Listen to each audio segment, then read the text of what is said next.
Hello, I'm Anatole, and this is my review of Twilight Zone, the original series, Season 1, Episode 6, titled Escape Clause, and it scored 7.4 on IMDb.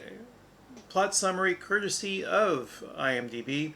A hypochondriac man sells his soul to the devil, exchanging it for several thousand years of immortality. And while I'm not the biggest fan of this episode, and that score of 7.4 shows that it's not regarded as one of the top tier episodes of Twilight Zone, I do like that it's a change of tone. There are the comedic episodes of Twilight Zone, and this is kind of one of them. It's more of a dark humor. And it's good over an anthology series to have many different tones, even if sometimes the example of that tone, the episode that represents that tone as a failure, it's good to at least present some kind of variety to the viewer. My problem with this episode is that some of the deeper ideas needed to be developed a little more. So one of those is that the soul is such an important part of one's person that by disposing of it, a personality can take a 180-degree change.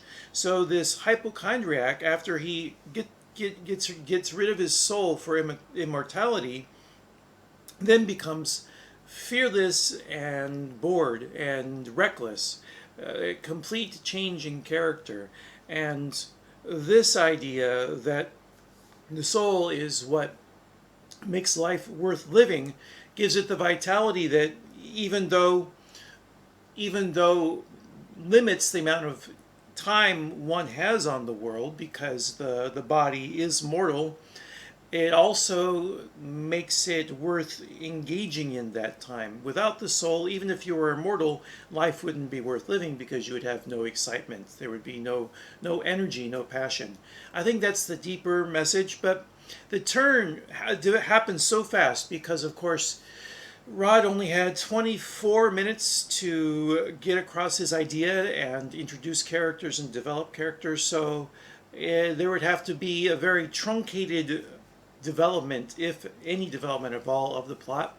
So the characters introduced, we see that he's a hypochondriac, we see that he has a wife that cares for him, a suffering wife. Then the devil appears, the devil makes his offer.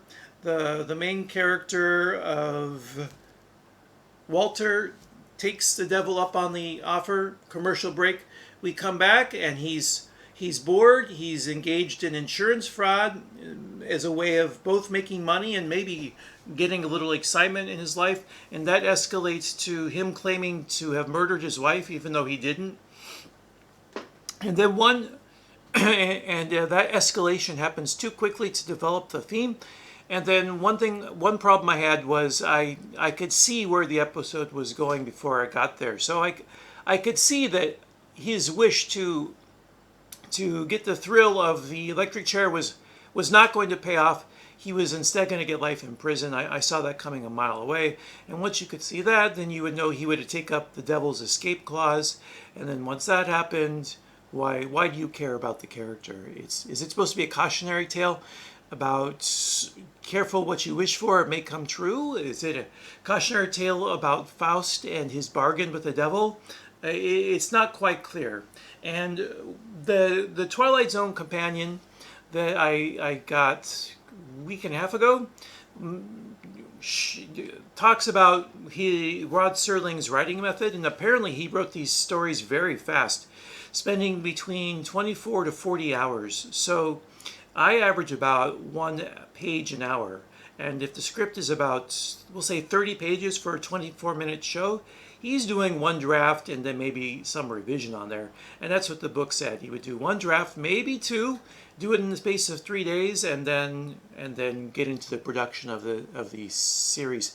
And I think, as we can see, that led to uneven results. The highs were among the best that television's ever produced in any sort of form, miniseries, episodic television, any sort of genre, but then the lows were quite mediocre.